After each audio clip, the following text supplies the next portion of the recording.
गीता की कहानी। बोलो शिव महाराज की जय। एक देवरानी और जेठानी थी।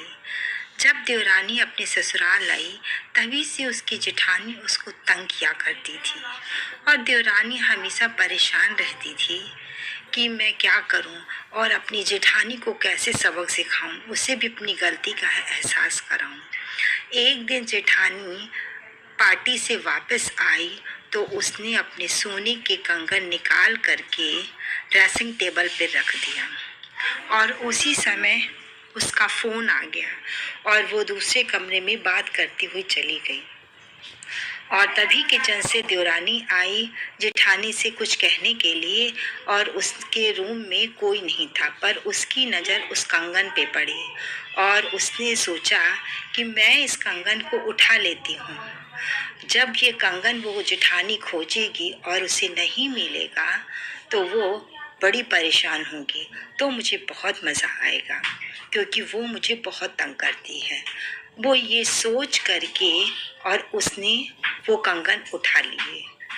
वो शिव जी की बहुत बड़ी भक्त थी, लेकिन कंगन तो उसने रख लिए, पर देखा कि जेठानी फोन पे बात करते करते भूल गई और रात हो गई, वो लोग सो गए।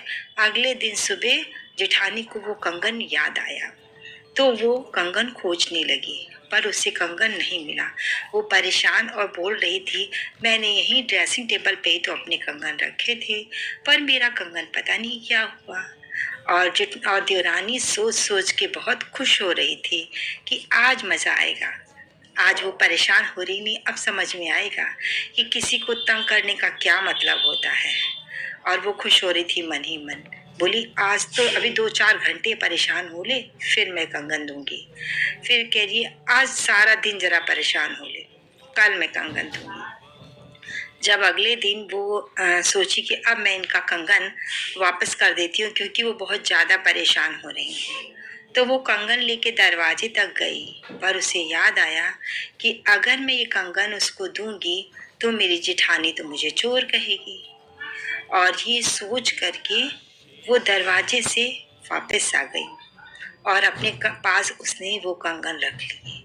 लेकिन उसके मन में हमेशा ये बात खटकती रहती। शिव गुरु से बार बार प्रे करती, हे भगवान जी, आप मुझे कोई रास्ता बताइए।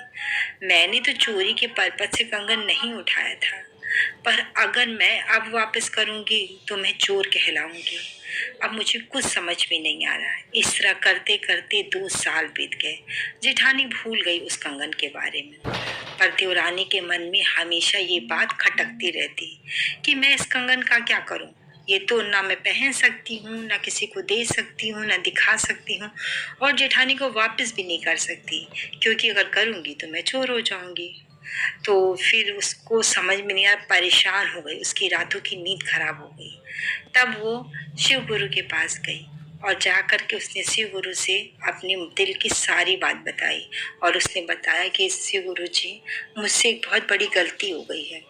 वो गलती मैंने जानबूझ के नहीं किया, पर मेरा मकसद कुछ और था, जब अपनी जेठानी को सबक सिखाना था, पर मुझसे गलती हो गई। और उसने पूरी बात, कंगन वाली सारी बात शिव गुरु को बताई। तो शिव गुरु ने कहा कि तुम ये पूरी बात तुमने अपने पति को बताई है कि तुमने कंगन उठाया है?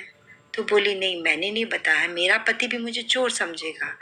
तो बोले, अगर गलती की है तो सजा तो मिलेगी ही मिलेगी।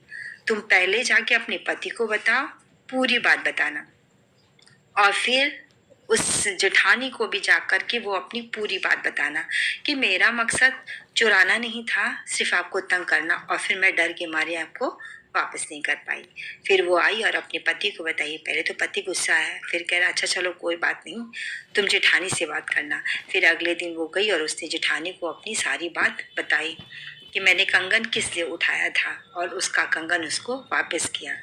तो जेठानी कहने लगी, मैंने तो इस कंगन की आस छोड़ दी थी, पर पहले तुम मुझे ये बताओ कि किसने तुमको मेरे पास भेजा है। तब वो बताई कि मैं शिव गुरु के पास गई थी, वहां पर शिव चर्चा सुनने के लिए। तो फिर मैंने गुरु जी से कहा, तो गुरु जी ने मुझे बताया, तब मैं आपके। पर जिठानी ने कहा कि तुम शिव के गुरु के, मैं तो जाती भी नहीं शिव चर्चा में, उसके बावजूद भी शिव की कृपा हुई और मेरा कंगन वापस आ गया। आज के बाद से मैं भी शिव चर्चा में चलूंगी। और वो भी शिव चर्चा में जाने लगी और शिव भगवान जी की बड़ी भक्त बन गई है। तो बोलो शिव महाराज की जय, बोलो शिव गुरु महाराज की जय।